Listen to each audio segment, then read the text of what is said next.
Hello senior citizens, it's me Angel. Welcome sa aking YouTube channel. Tumatanggap ka ba ng ayuda mula sa DSWD? Naku guys, maging aware kayo dito. Binalita lang to kagabi. Sa Iloilo City kasi, mayroon pong 14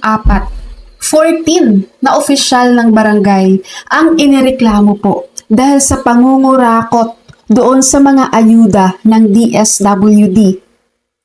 Ang ayuda na to ay ang AICS or yung Assistance to Individual Crisis Situations.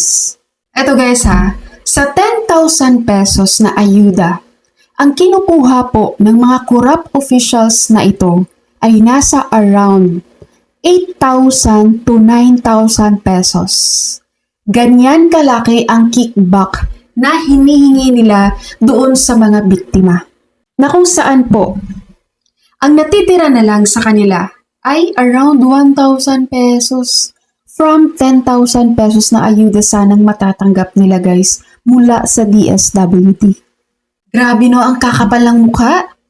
Saan kaya kumuha ng kapal ng mukha itong mga barangay officials na ito sa Iloilo? Napanood niyo ba to guys? Kagabi lang to binalita.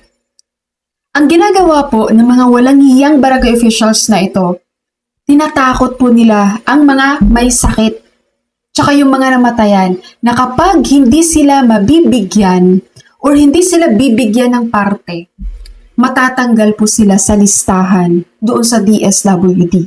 Ang lala, di ba? Panoorin niyo po ito.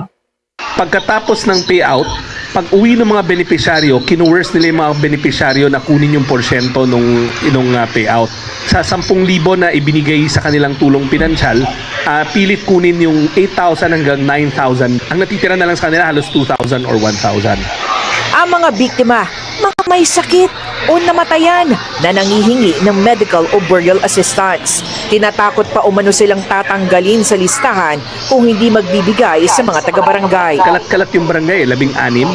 Hindi siya nangyari sa isang lugar lang. So obviously merong parang concerted modus operandi. Pati yung halaga na hinihingi kasi may pattern, 8 to 9,000. Natatakot sila kasi minsan may misrepresentation na kapag hindi ka nagbigay ngayon, hindi ka na namin lalagay sa listahan. Pero ang sagot namin, hindi naman sila ang gumagawa ng listahan.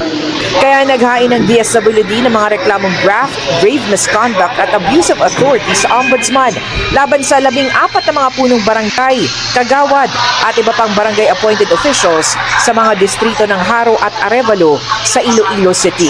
Hinihingi rin ng DSWD na isailalim sa preventive suspension ng lahat ng kanilang inireklamo. Di ba ang kakapal ng mukha ng mga barangay officials na to? Dapat kasi di ba ang DSWD na lang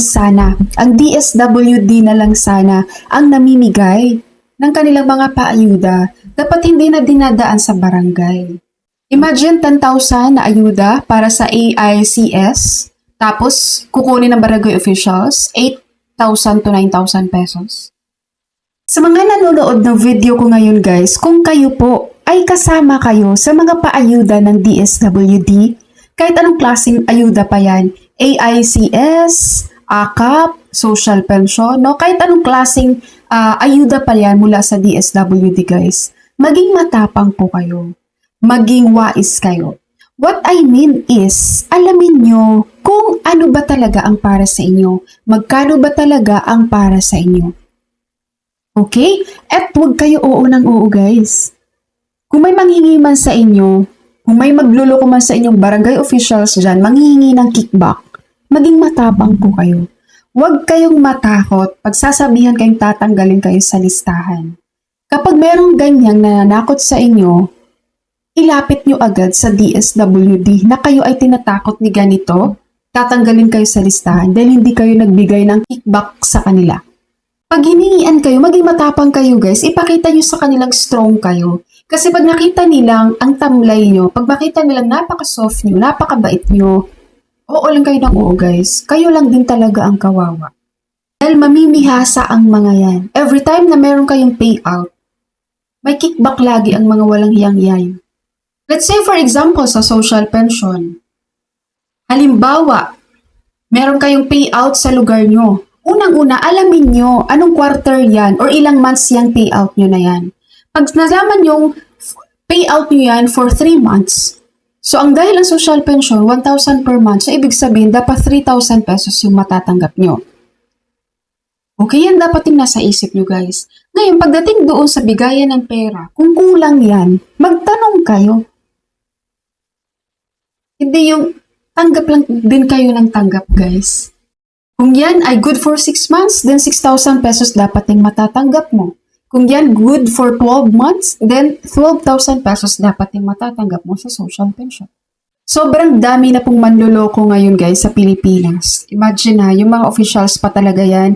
Yung mga officials na dapat ay madali nating malapitan, mapagkatiwalaan natin. Pero yun pa talaga ang namimihasa sa atin.